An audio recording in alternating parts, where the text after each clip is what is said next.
31 दिसंबर 2007 सोमवार का दिन था और केरल के मलप्पुरम जिले का छोटा सा शहर चेलेम्ब्रा अपनी रफ्तार से चल रहा था। बाजार गुलजार था, लोग अपने दैनिक कामों में व्यस्त थे और रविवार की छुट्टी के बाद सरकारी कर्मचारी भी पूरे जोश के साथ ड्यूटी पर लौट रहे थे। सुबह करीब 9:30 बजे साउथ मालाबार ग्रामीण बैंक के कर्मचारी भी काम पर लौट रहे थे। हमेशा की तरह बैंक के दरवाजे पर एक बड़ा ताला लटका हुआ था और सब कुछ सामान्य लग रहा था।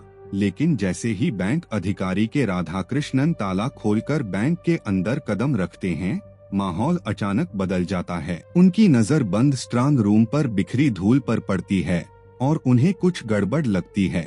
जैसे ही स्ट्रांग रूम खोला जाता है, अंदर का नजारा देखकर सबके पैरों तले जमीन खिसक जाती है। अंदर के लॉकर तोड़े हुए थे और उनमें रखा सारा माल गायब था। बैंक कर्मचारी समझ नहीं पा रहे थे कि जब बाहर हर दरवाजा बंद था, हर ताला अपनी जगह सुरक्षित था, तो फिर इतनी सुरक्षित जगह चोरी कैसे हुई। लेकिन फिर उनकी आंखें खुली। बैंक के फर्श में एक बड़ा सुराख था जो सीधा नीचे ग्राउंड फ्लोर पर स्थित एक रेस्तरां में जाकर खुलता था। यानी चोर दरवाजे से नहीं घुसे थे, बल्कि उन्होंने बैंक का फर्श तोड़ा और नीचे से एंट्री की। नुकसान का जल्द ही आकलन किया गया और जो सामने आया उसने पूरे देश को हिलाकर रख दिया।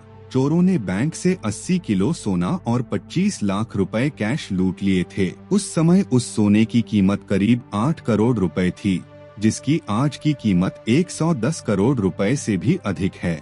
यह भारत की सबसे बड़ी बैंक डकैती थी, जिसने इस केरल के चेलेम्ब्रा को पूरे भारत में चर्चा का केंद्र बना दिया। तो आइए जानते हैं चेलेम्ब्रा बैंक डकैती की पूरी कहानी। आखिर चोरों ने बैंक में रेस्तरां की छत से रास्ता कैसे बनाया और भारत की सबसे बड़ी बैंक डकैती को अंजाम दिया। वो चोर कौन थे और कैसे उन्होंने चोरी के बाद भी पुलिस को गुमराह किया और उसका दिमाग चकरा दिया। और वो बॉलीवुड की कौन सी फिल्म थी जिससे चोरों ने प्रेरणा ली और ये बैंक डकैती की कहानी शुरू होती है जोसेफ से, जो कोट्टायम जिले के एक छोटे से गांव में रहता था। जोसेफ के माता पिता की मृत्यु तब हो गई जब वह बहुत छोटा था। जोसेफ की 2 बड़ी बहनें थीं और अपनी मृत्यु से पहले उसके माता पिता ने उसकी दोनों बहनों की शादी कर दी थी। जोसेफ के माता पिता की मृत्यु के बाद उसके दोनों बहनोई ने उसकी सारी जमीन जायदाद हड़प ली। इसके बाद जोसेफ बुरी संगत में पड़ गया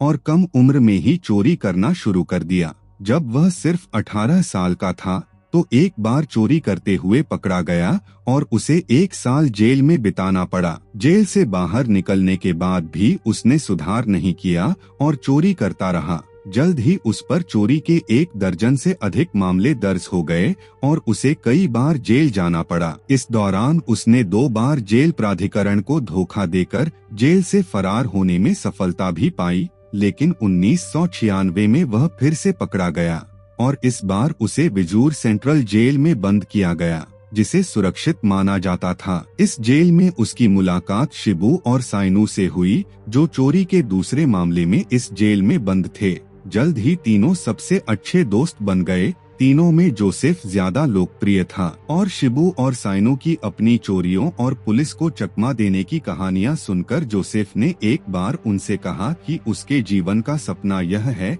कि वह ऐसी बड़ी चोरी करे जिसके बाद उसे कभी कुछ चुराने की जरूरत न पड़े और वह शानदार जीवन जी सके। शिबू और साइनू उससे और उसके सपने से बहुत प्रभावित हुए और उन्होंने वादा किया कि वे इसमें उसका साथ देंगे। कुछ वर्षों बाद तीनों को जमानत मिल गई और उसके बाद तीनों ने मिलकर कई अपराध किए। कभी कारें चुराते तो कभी गांजा बेचते। इस दौरान शिबू और जोसेफ सेंट थॉमस ने एक सनातन धर्म कॉलोनी में नौकरी कर ली। यहाँ उसकी मुलाकात एक लड़की अनीता एंथनी से हुई और फिर उसने अनीता से शादी कर ली। जोसेफ बाहर से एक सामान्य जीवन जी रहा था, लेकिन अंदर ही अंदर वह अपने बड़े खेल की तैयारी कर रहा था। इसके लिए उसने बड़ी चालाकी से अपनी असली पहचान अपनी पत्नी अनीता से छुपा ली और उसे अपना नाम भी गलत बताया। उसने उसे अपना नाम जेसन बताया और शादी के प्रमाण पत्र पर अपनी पत्नी का सरनेम अपनाकर वह जोसेफ से जेसन एंथनी बन गया। इस तरह वह अपने दोस्तों के लिए जोसेफ था, लेकिन अपनी पत्नी अनीता और उसके रिश्तेदारों के लिए वह जेसन था। दो नामों के पीछे उसकी गहरी चाल छिपी थी और यह चाल उसके बड़ी डकैती के सपने को साकार करने में बहुत मददगार साबित होने वाली थी। जोसेफ अब कम पैसे वाली इस नौकरी और सीधे सादे जीवन से नफरत करने लगा था और वह जल्द से जल्द सबसे बड़ी डकैती करना चाहता था जो उसे झटपट करोड़पति बना दे। इसके लिए वह विदेशी डकैतियों की फिल्में देखने लगा। इसी दौरान उसने एक बार बॉलीवुड फिल्म धूम देखी जिसमें जॉन अब्राहम एक कैसीनो की छत में सुराख करके लूट करता है। फिर क्या था, तुरंत जोसेफ के दिमाग में आइडिया आया और उसने फैसला किया कि वह भी जॉन अब्राहम की तरह ही बैंक लूटेगा। जल्द ही उसने अपने सबसे अच्छे दोस्त शिबू को अपनी योजना में शामिल कर लिया। इसके बाद दोनों टारगेट की तलाश में निकल पड़े। दोनों ने जल्द ही आसपास के कई छोटे बड़े बैंकों को चिन्हित किया और आखिरकार अक्टूबर 2007 में उनकी नजर चेलेम्ब्रा के साउथ मालाबार ग्रामीण बैंक पर आकर रुकी। यह बैंक उनके लिए सबसे बेहतरीन टारगेट था। एक तो इस बैंक की रात में कोई गार्ड नहीं थी और दूसरी बात, यह बैंक एक बिल्डिंग की दूसरी मंजिल पर स्थित था जिसके ठीक नीचे सुहेमा नामक एक रेस्तरां था। जोसेफ को पता चलता है कि इस रेस्तरां का मालिक मोइदीन कुट्टी घाटे के कारण इस रेस्तरां को बंद करना चाहता है। यही जोसेफ को अपना मौका दिखता है। वह तुरंत फैसला करता है कि यही वह बैंक है जो उसके सपने को साकार करेगा। वह योजना बनाता है कि पहले वह इस रेस्तरां को किराए पर लेगा और फिर रेस्तरां की छत में एक बड़ा सुराख करके सीधे बैंक लूट लेगा। योजना बनाने के बाद जोसेफ रेस्तरां के मालिक मोइदीन कुट्टी और बिल्डिंग मालिक कुनीत कुट्टी हाजी से मिलता है और रेस्तरां को किराए पर देने का सौदा करता है। मोइदीन कुट्टी रेस्तरां बंद करने की जल्दी में था, इसलिए बिना ज्यादा सवाल जवाब किए उसे 50,000 रुपए सिक्योरिटी और 300 रुपए प्रति दिन के हिसाब से 2 साल के लिए किराए पर दे दिया। रेस्तरां को किराए पर लेने के बाद जोसेफ की अगली चाल थी मोइदीन कुट्टी से सारा रसोई उपकरण खरीद लेना और बाकी का सामान बेच देना। फिर उसने रेस्तरां के बाहर एक बोर्ड लगा दिया जिस पर लिखा था कि अंदर नवीनीकरण का काम चल रहा है और रेस्तरां 8 जनवरी 2008 को खुलेगा। यह इतनी चालाकी भरी योजना थी कि आसपास के लोगों को लगा कि यह रेस्तरां फिर से बंद होने वाला है। ऊपर मौजूद बैंक के कर्मचारी भी खुश थे कि अब नीचे एक नया रेस्तरां खुलेगा जहां वे लंच ब्रेक में जा सकेंगे। लेकिन जोसेफ इतना चालाक था कि उसने अपनी पत्नी की तरह ही मोइदीन कुट्टी और कुनीत कुट्टी हाजी को भी अपना नाम गलत बताया। इस बार उसने अपना नाम बाबू बताया और अपना पता भी गलत दिया। इस तरह वह अपने दोस्तों के लिए जोसेफ था, अपनी पत्नी और उसके रिश्तेदारों के लिए जेसन था और चेलेम्ब्रा बैंक के आसपास के लोगों के लिए बाबू था। नामों का यह खेल रचने के बाद जोसेफ अपनी अगली चाल चलता है। वह शिबू के साथ रेस्तरां की छत काटने के लिए अलग अलग दुकानों से गैस कटर, ड्रिलिंग मशीन और मार्बल कटर खरीदता है और रेस्तरां लूट की योजना में राधा कृष्णन और उसकी पत्नी कांकेश्वरी को भी शामिल कर लिया जाता है। जोसेफ की योजना के अनुसार डकैती की तारीख 29 दिसंबर 2007 तय की गई। इसके पीछे कारण था, एक तो वह शनिवार था और अगले दिन बैंक बंद रहने वाला था और दूसरी बात यह कि चेलेम्ब्रा में एक मंदिर का उद्घाटन होने वाला था। केरल में मंदिरों का उद्घाटन बहुत धूमधाम से होता है और लोग जुलूस निकालते हैं और ढेर सारे पटाखे छोड़ते हैं। उस दिन गाने बजाने और नाचने का बहुत शोर होता है। इसलिए 29 दिसंबर 2007 की शाम तय हुई। जैसे ही 29 दिसंबर की शाम हुई, जोसेफ, राधा कृष्णन, कांकेश्वरी और शिबू मारुति जेन कार से सारा जरूरी सामान लेकर रेस्तरां पहुंचते हैं। उसके बाद वे रेस्तरां की छत में सुराख करना शुरू करते हैं। इस दौरान उन सबके हाथों में रबर के दस्ताने थे ताकि पुलिस को एक भी उंगली के निशान न मिलें। जोसेफ इस दौरान 5 जोरदार धमाके करता है, लेकिन इससे रेस्तरां की छत को मामूली नुकसान होता है। 3 डायनामाइट बेकार निकले जिसकी वजह से काम पूरा नहीं हो पाता। यह सोचकर कि योजना विफल हो गई, चारों के पसीने छूट जाते हैं। लेकिन अब पीछे हटने का रास्ता नहीं था, इसलिए बस अगले ही पल जोसेफ मार्बल कटर निकालता है और रेस्तरां की छत काटना शुरू कर देता है। उसके बाद बाकी लोग बारी बारी से मार्बल कटर से रेस्तरां की छत को काटते रहते हैं। तड़के 4 बजते वे बैंक में घुसने के लिए एक बड़ा सुराख बना लेते हैं, तो बिना किसी झिझक के जोसेफ उस सुराख से बैंक के अंदर घुस जाता है। उन लोगों की योजना इतनी शानदार थी कि उन्होंने बैंक के पूरे स्ट्रांग रूम का ही सुराख किया। इसके बाद जोसेफ जल्दी से स्ट्रांग रूम में रखे 2 लॉकर के ताले काट देता है। जैसे ही लॉकर के दरवाजे खुलते हैं, उसकी नजर उसमें रखे हजारों सोने के पार्सल और लाखों रुपयों पर पड़ती है। यह देखकर उसकी थकी हुई देह में एक नई शक्ति का संचार होता है। वह बिना देर किए 4 बोरियों में सोने के गहने और कैश भरता है और उन्हें सुराख से नीचे रेस्तरां में खड़े अपने साथियों के हवाले कर देता है। सुबह के 5 बज रहे थे और रात तेजी से ढल रही थी। दिन के उजाले में पकड़े जाने का डर था, इसलिए चारों जल्दी से वह चोरी का माल अपनी कार में लादते हैं। उसके बाद रेस्तरां से निकलने से पहले जोसेफ रेस्तरां के कैश काउंटर पर सफेद संगमरमर पर मलयालम में जय माओ लिख जाता है।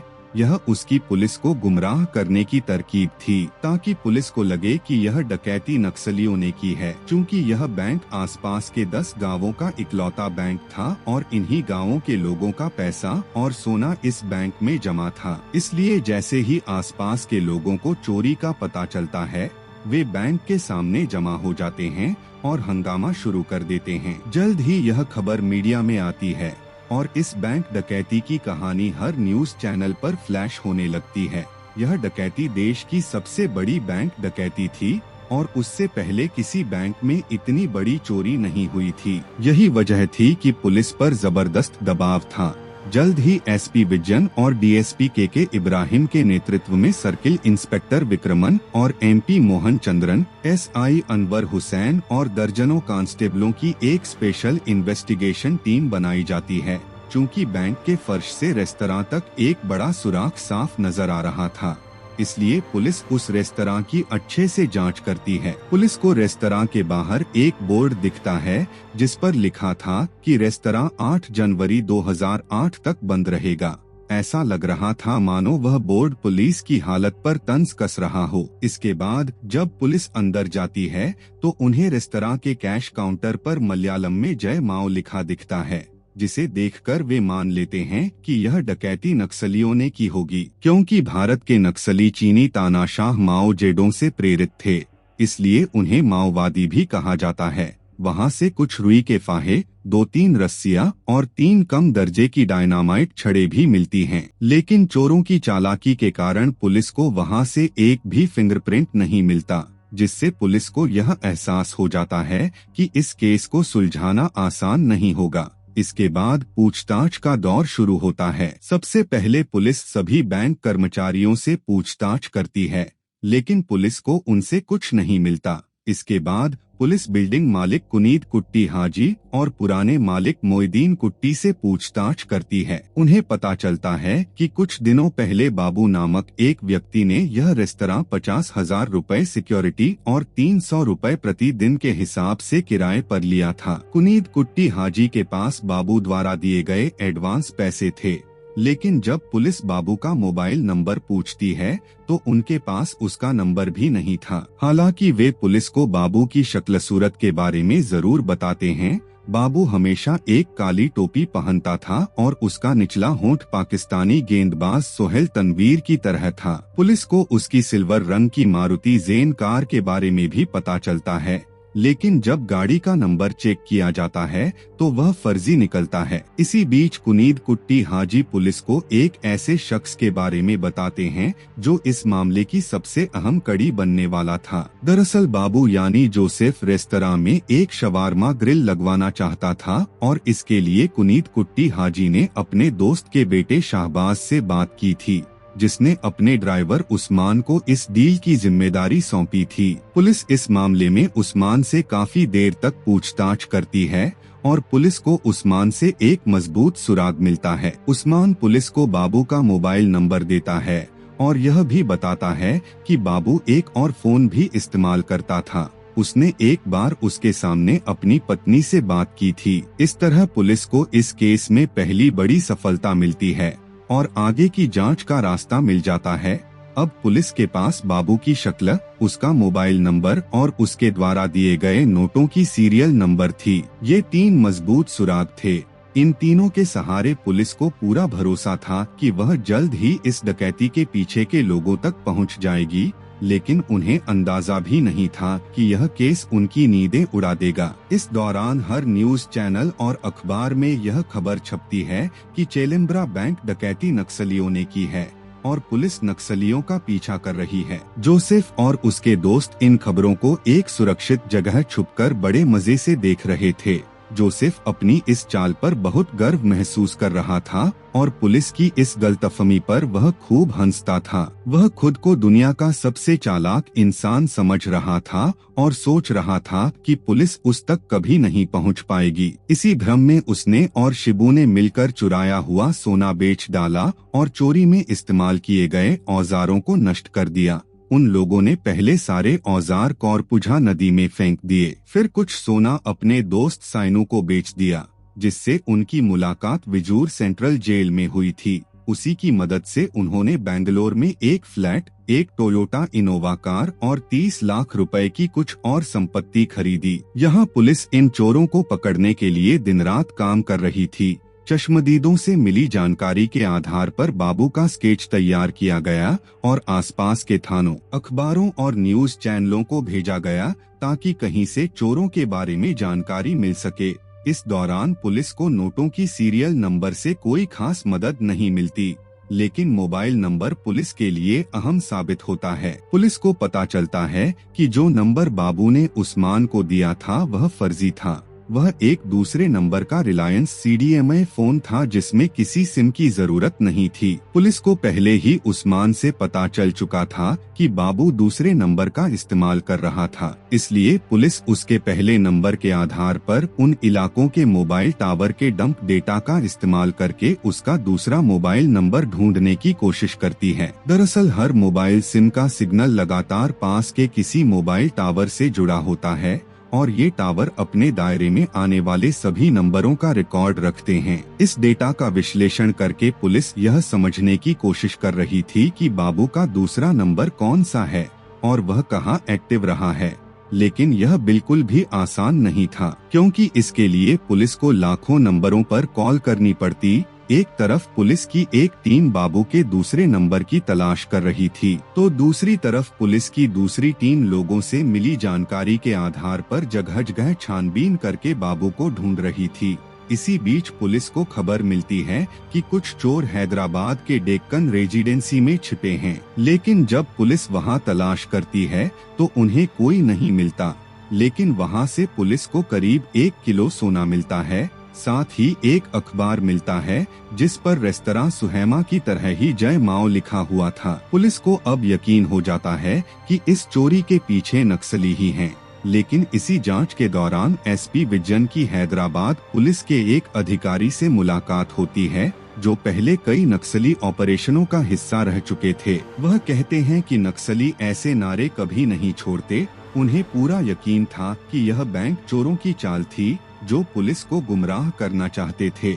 यह वह क्षण था जब पुलिस की आंखें खुली। मलप्पुरम पुलिस ने पहली बार इस मामले की जांच नक्सली नजरिए से करना बंद किया और अपना पूरा फोकस डंप डेटा पर लगा दिया। हालांकि P विजन ने बड़ी चालाकी से मलयालम अखबारों में अब भी नक्सली एंगल छापना जारी रखा ताकि चोरों को यह जानकर परेशानी न हो कि पुलिस अब भी इस डकैती के लिए नक्सलियों को दोष दे रही है। यानी पहले जोसेफ P विजन के साथ खेल खेल रहा था और अब पुलिस उसके साथ खेल खेल रही थी और उसे जाल में फंसाने वाली थी। इस तरह फरवरी 2008 आ गया था और चोरी हुए 1 महीने से अधिक समय बीत चुका था। इतने दिनों में पुलिस ने 45 लाख कॉलों में से 63 संदिग्ध कॉलों को शॉर्टलिस्ट कर लिया था और 19 फरवरी को पुलिस उस नंबर तक पहुंच गई जो चोरी के दिनों में चेलेम्ब्रा, वेंगारा और कुट्टी कट्टूर के लोकेशन पर बाबू के पहले नंबर के साथ एक्टिव था। आगे की जांच में पता चलता है कि यह नंबर VT जोसेफ के नाम पर रजिस्टर्ड था और वह इस नंबर से लगातार एक महिला अनिता से बात करता है। पुलिस अंदाजा लगाती है कि जोसेफ ही बाबू है, लेकिन इसकी पुष्टि के लिए वह आगे की जांच करती है। उस नंबर के कॉल रिकॉर्ड में पुलिस को पीरूमेडु पुलिस स्टेशन के एक कांस्टेबल अमृतराज का नंबर मिलता है। लेकिन जब पुलिस अमृतराज से बाबू के बारे में पूछती है तो वह बताता है कि यह नंबर उसके पुराने पड़ोसी जेसन का है। पहले से ही नामों के जाल में उलझी पुलिस एक और नाम सुनकर और भी उलझ जाती है। लेकिन जैसे ही अमृतराज बताता है कि उसकी पत्नी अमृता और जेसन की पत्नी अनिता अच्छी दोस्त हैं, पूरी पहेली धीरे धीरे साफ होने लगती है। अनिता पुलिस के लिए एक आम शख्स थी जो लगातार जोसेफ से बात कर रही थी और अमृतराज के अनुसार वह उसके पड़ोसी जेसन की पत्नी भी थी। इस तरह पुलिस बाबू के नामों के जादू को तोड़ने में सफल हो जाती है और उनका मानना है कि बाबू, जेसन और जोसेफ एक ही व्यक्ति के नाम हैं और वही असली चोर है जिसने पुलिस को गुमराह करने के लिए यह पूरा खेल रचा था। पुलिस को यह भी पता चलता है कि जेसन अब अपनी पत्नी के साथ कोझिकोड में एक किराए के मकान में रह रहा है और अनिता 2 महीने बाद मां बनने वाली है। इसके बाद पुलिस जोसेफ के कॉल रिकॉर्ड से अस्पताल के लिंक खोजती है और बेबी मेमोरियल हॉस्पिटल तक पहुंच जाती है जहां अनिता का इलाज चल रहा था। वहां से पता चलता है कि उसकी अगली अपॉइंटमेंट शनिवार को है। इस दौरान पुलिस जोसेफ के कॉल रिकॉर्ड से चेलेम्ब्रा बैंक डकैती में शामिल शिबू, राधाकृष्णन और कांकेश्वरी को भी ढूंढ निकालती है और कोझिकोड में उनके ठिकानों का पता लगा लेती है। इसके बाद पूरा जाल बिछाया जाता है और उन चोरों को पकड़ने के लिए पुलिस 3 टीमें बनाती है। 27 फरवरी को अंतिम ऑपरेशन का दिन तय किया जाता है। 27 फरवरी की सुबह जैसे ही जोसेफ अस्पताल पहुंचता है, अमृतराज उसकी पहचान करवा देता है और पुलिस उसे मौके पर ही गिरफ्तार कर लेती है। जोसेफ के होश उड़ जाते हैं और वह नहीं समझ पाता कि पुलिस उस तक कैसे पहुंच गई। अब तक वह अपनी चालाकी से पुलिस को बरगला कर रखा था, लेकिन अब उसकी बारी थी हैरान होने की। इसके साथ ही बाकी तीनों भी उनके ठिकानों से पकड़े जाते हैं। गहन पूछताछ के बाद चारों चोर अपने अपराध कबूल कर लेते हैं। भारत की सबसे बड़ी बैंक डकैती 57 दिनों की कड़ी मशक्कत के बाद सुलझ जाती है। इससे पहले भारत की सबसे बड़ी बैंक डकैती 1987 में दर्ज की गई थी, जब लुधियाना में खालिस्तानियों ने पंजाब नेशनल बैंक से 6 करोड़ रुपए लूट लिए थे। पूछताछ के दौरान जोसेफ और शिबू साइनू का नाम भी लेते हैं, जिसने बेंगलोर में फ्लैट खरीदने में उनकी मदद की थी। पुलिस उसे भी बेंगलोर से गिरफ्तार कर लेती है। उसके बाद पुलिस द्वारा चुराए गए 80 किलो सोने में से 73 किलो सोना बरामद कर लिया जाता है और जोसेफ द्वारा खरीदी गई सारी संपत्तियां और फ्लैट जब्त कर लिए जाते हैं। 5 साल बाद 2013 में अदालत फैसला सुनाती है और जोसेफ और शिबू को 20 साल, राधाकृष्णन को 17 साल और कांकेश्वरी को 5 साल की सजा होती है, जबकि साइनू को रिहा कर दिया जाता है क्योंकि वह इस बैंक डकैती में प्रत्यक्ष रूप से शामिल नहीं था। कांकेश्वरी तब तक जेल में 5 साल बिता चुका था, इसलिए उसे भी जेल से रिहा कर दिया जाता है। इसके बाद जोसेफ और शिबू को विजूर सेंट्रल जेल भेज दिया जाता है। यह वही जेल थी जहां जोसेफ और शिबू पहली बार 1996 में मिले थे और यहीं उन्होंने इस बड़ी डकैती का सपना देखा था। लेकिन किस्मत ने ऐसा खेल खेला कि उन्हें फिर से उसी जेल में बंद होना पड़ा।